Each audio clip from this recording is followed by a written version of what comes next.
Hello YouTube! Welcome to part 6 of my mini-series on the textual criticism of the Koran. In this video I will look at anachronisms. What is an anachronism? According to dictionaries, something or someone that is not in its correct historical or chronological time, especially a thing or person that belongs to an earlier time. If you watched Peter Sellers in The Party or seen the welding on chariots in Ben-Hur, you know exactly what I'm talking about. By the way, the wristwatch so often quoted as a classical anachronism in the movie is actually not true, but is still often used as an example.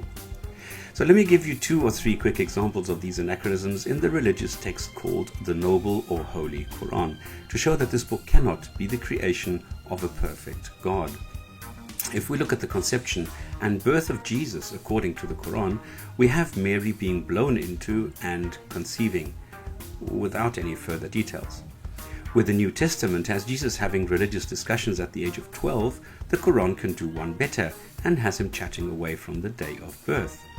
In the Quran we read that Mary is the sister of Aaron or Harun and the daughter of Imran or Amram in different verses.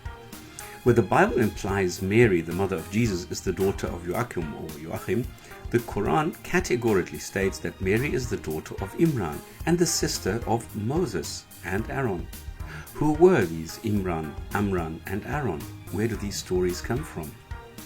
Well, there were several popular collections of stories circulating at the time called, for example, The Birth of Mary and the Childhood of the Saviour, which later became the Gospel of Pseudo-Matthew, or Narration about the Childhood of the Christ, where you could find these names and which explains the author's misunderstanding.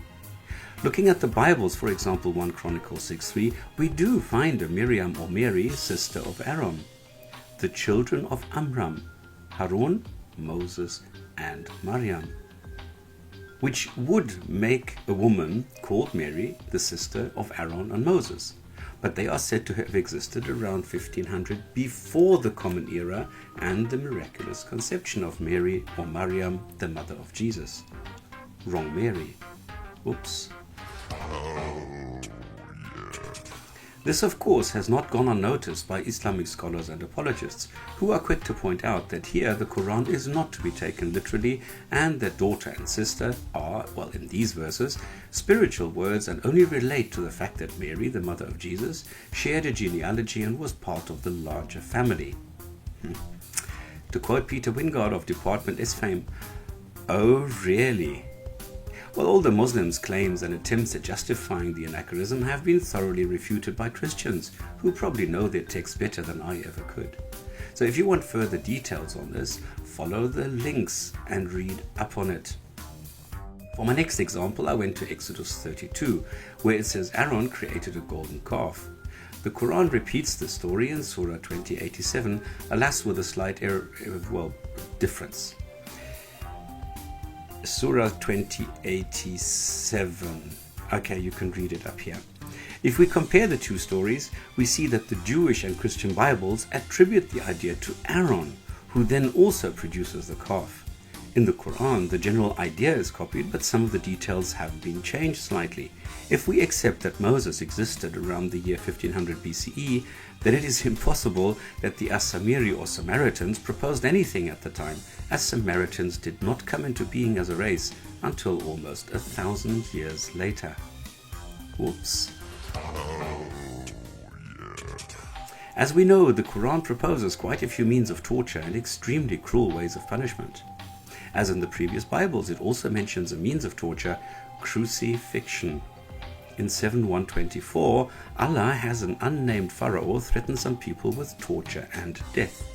"Surely I shall have your hands and feet cut off upon alternate sides. Then I shall crucify you, every one." I don't know how you can crucify someone after you hands and feet. Whatever. Now, while cutting off hands and feet may have been standard practice by Arabs 3,000 or 4,000 years ago, during the rule of the pharaohs, crucifixion had not been invented yet. It would take another 1,500 or 2,000 years until the Phoenicians or the Carthaginians developed this charming method, which was later copied by the Romans. So no pharaoh could have possibly heard of crucifixion, and it is not mentioned in any Egyptian text of that era. Whoops. So these three quick examples of Mary, the Samaritans, and crucifixion all show that they were placed into a wrong time period in the texts, a basic mistake an all-knowing God would hardly make. So either the God of the Muslims is not all-knowing, or the Quran was written by mere mortals, prone to make mistakes because we are, after all, humans. All the background information, along with the attempts at explaining them away, are easily accessible on the web. Just go and look for them. Thank you for your time and have fun looking. The mission has been completed.